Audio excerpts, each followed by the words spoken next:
Siapa Yesus yang saudara muliakan? Siapa Yesus yang saudara elu-elukan? Apakah dia adalah manusia biasa seperti mereka berpikir?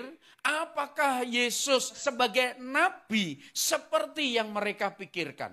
Sehingga mereka berkata, kok manusia disembah? Kok manusia dijadikan Tuhan? Kok Tuhannya orang Kristen bisa mati? Ada banyak di luar sana pertanyaan-pertanyaan yang demikian. Stigma-stigma yang demikian. Pernyataan-pernyataan para mu'alaf yang demikian. Menggugah hati saya untuk saya bertanya kepada Roh Kudus.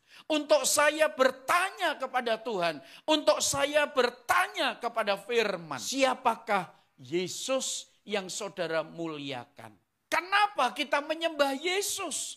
Kenapa kita memuji, memuliakan Yesus? Kenapa kita menyamakan Yesus martabat derajatnya seperti Tuhan? Hari ini jawabannya kita belajar bersama-sama. Yohanes pasal 8 ayat 21 sampai 29. Perikopnya judulnya dikatakan Yesus bukan dari dunia ini.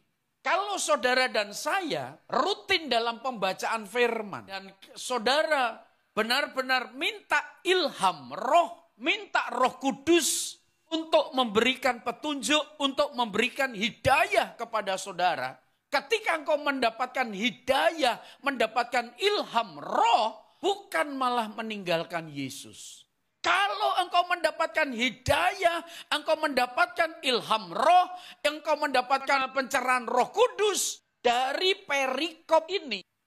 Saya berharap ibu bapak saudara sekalian setelah mendengar penjelasan dari saya, kalau ada di antara saudara yang mau meninggalkan Yesus, urungkan hari ini. Dan saya berdoa dalam nama Tuhan Yesus untuk bapak ibu saudara sekalian yang di luar sana, yang melihat live streaming kami tayangan ini, saya berkata dari mimbar ini, kasih karunia turun atas Bapak Ibu Saudara sekalian yang melihat YouTube kami, yang melihat streaming kami. Dan tidak menutup kemungkinan saudara-saudara yang menyaksikan YouTube kami, yang menyaksikan live streaming kami, Anda akan dijamah oleh Tuhan, Anda akan dipulihkan oleh Tuhan, Anda yang sakit disembuhkan, Anda yang punya masalah mengalami pertolongan, Anda yang dalam persimpangan jalan menemukan jalan kebenaran dan kehidupan.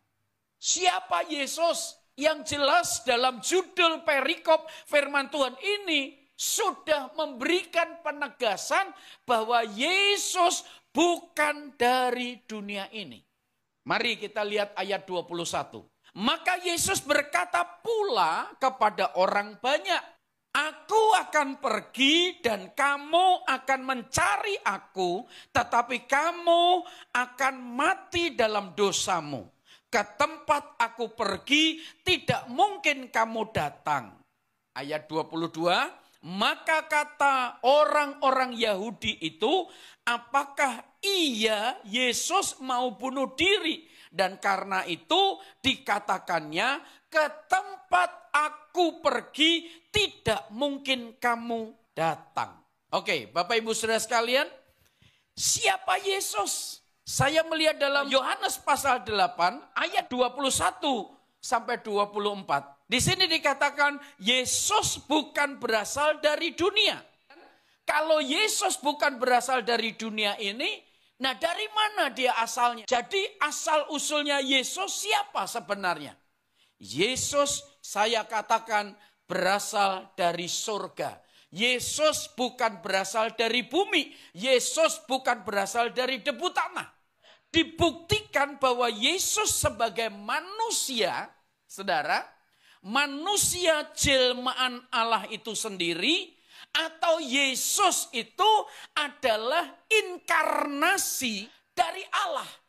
Jelmaan dari Allah. Yesus adalah kalimatullah itu sendiri. Yesus adalah la ilaha illallah itu sendiri. Yesus adalah firman itu sendiri, saudara. Karena apa? Yesus bukan berasal dari bumi. Yesus bukan berasal dari debu tanah. Yesus bukan manusia yang diciptakan seperti para rasul, seperti para nabi-nabi, seperti manusia pada umumnya. Yesus bukan hasil dari benih laki-laki dan perempuan. Yang kedua dalam catatan saya, nah, orang-orang Yahudi di ayat ini mewakili manusia yang berakal budi, ya, berakal budi saja tidak bisa melihat Allah. Jadi kalau saudara mengenal Allah, tidak bisa dengan kapasitas akal budimu saja. Tidak bisa mengenal Allah hanya sebatas pengetahuanmu saja. Dalam firman Tuhan ini, saya melihat orang-orang Yahudi. Coba kita lihat saudara ayat 21 dulu. Maka Yesus berkata pula kepada orang banyak ini adalah orang-orang Yahudi, saudara. Nah, orang Yahudi itu menjadi standar dunia. Keilmuannya, kepandaiannya, saudara, kepinterannya. Itu dunia ini dikuasai oleh Yahudi. Level kualitas intelektual pengetahuannya. Tidak ada yang bisa mengalahkan Yahudi. Bahkan dunia mengakui seperti itu. Perhatikan, maka Yesus berkata pula kepada orang banyak, dikatakan, aku akan pergi dan kamu akan mencari aku, tetapi kamu akan mati dalam dosamu. Manusia yang berasal dari debu tanah, termasuk saudara dan saya, manusia yang berasal dari dunia ini akan mati dalam dosa. Termasuk siapa? Adam, dia mati dalam dosa. Hawa mati dalam dosanya. Abraham, Nabi Daud, Nabi Ayub mati dalam dosanya. Nah, siapa manusia yang tidak mati dalam dosa? Cuman ada satu seseorang yang tidak mati dalam dosa. Yang tidak mati dalam dosanya, justru dia mati karena dosa kita. Karena begitu besar kasih Allah akan dunia ini, sehingga ia telah mengaruniakan anaknya yang tunggal, supaya setiap orang yang percaya kepadanya tidak binasa, melainkan beroleh hidup yang kekal.